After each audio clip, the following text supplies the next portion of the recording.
आज मी इथे एकदम झटपट अगदी 10 मिनिटात 5 ते 10 मिनिटात होणारी मेथीची भाजी दाखवणार आहे. मूगडाळ घालून केलेली मेथीची भाजी. तर ह्यासाठी मी मूगडाळ भिजवून घेतली आहे, मेथी चिरून घेतली आहे, लसूण, मिरची, हळद, मोहरी, जिरं आणि कढईत तेल तापत ठेवलेलं आहे. यासाठी मूगडाळ आपण आदल्या दिवशी पण भिजवत ठेवू शकतो किंवा ऐन वेळेला धुवून देखील वापरू शकतो. तर आता इथे मी तेल तापवून घेऊन त्यात जिरं आणि मोहरी याची फोडणी केलेली आहे. सोबतच त्यात मी आता चिरलेला लसूण तुम्ही ठेचूनही घालू शकता, पण मी चिरून घेतला आहे. चिरलेला लसूण घातला आहे आणि आता यानंतर मी हा जरा लसूण गोल्डन होईपर्यंत थांबणार आहे. थोडा गोल्डन झाला की त्यामध्ये मी मिरच्या देखील घालणार आहे. लसूण आधी घालायचा कारण तो तळला जायला थोडा वेळ जास्त लागतो म्हणून आधी घातलेला आहे आणि मग मागाहून नंतर मिरच्या घातलेल्या आहेत.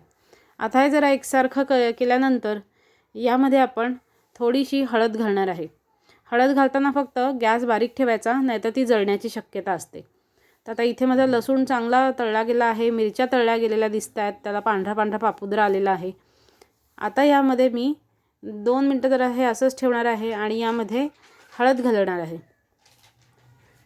तर इथे आपण बघू शकाल मी इथे त्यामध्ये हळद घालते आहे आणि सोबतच खाली मी गॅस पण सिमवर केलेला आहे, म्हणजे ही जी हळद आहे ती पटकन फोडणीमध्ये जळणार नाही.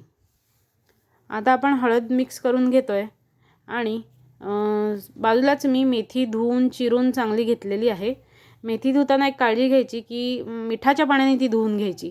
2-3दा साध्या पाण्याने ती धुवून घेतली, माती त्याची निघून गेली की सगळ्यात शेवटी ती अशी मिठाच्या पाण्यामध्ये एक 10 मिनिट ठेवायची, म्हणजे त्याच्यावर काही जंतुनाशक किंवा औषधं फवारणी केलेली असते तेही निघून जातं आणि कीड काही असेल तर तीही निघून जाते. तर आता तुम्ही बघू शकाल मी इथे चिरलेली मेथी धुवून घेतलेली, आधी धुतली आणि मग चिरली असं केली आहे आणि ती आता ह्यामध्ये ॲड केली आहे. हे मेथी घातल्यावर मी जरा थोडंसं मिक्स करून घेणार आहे फोडणीमध्ये.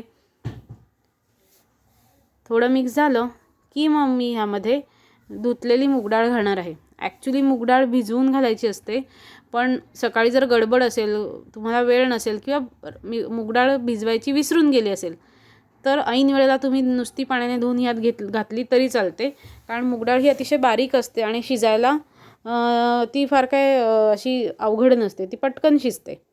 त्यामुळे आता मी इथे मूगडाळ तशीच पाण्यामध्ये धुवून घालत आहे.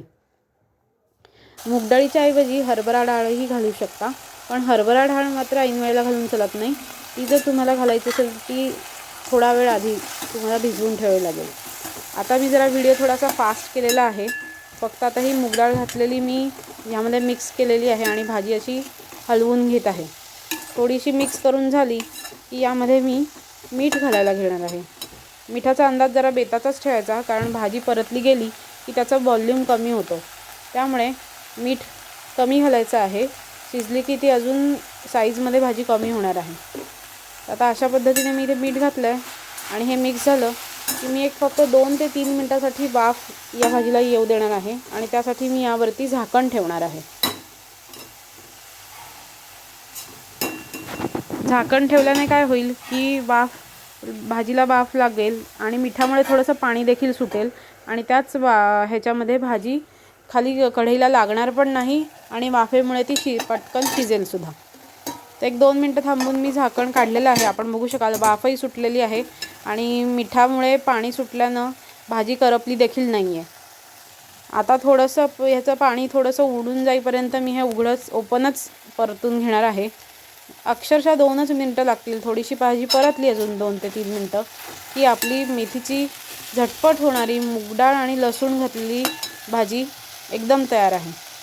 ही अशी भाजी तुम्ही अगदी ऑफिसच्या गडबडीच्या वेळेला किंवा लहान मुलांना डबा देताना पटकन काय करायचं असा जेव्हा आपल्याला प्रश्न असतो तेव्हा तुम्ही करू शकता.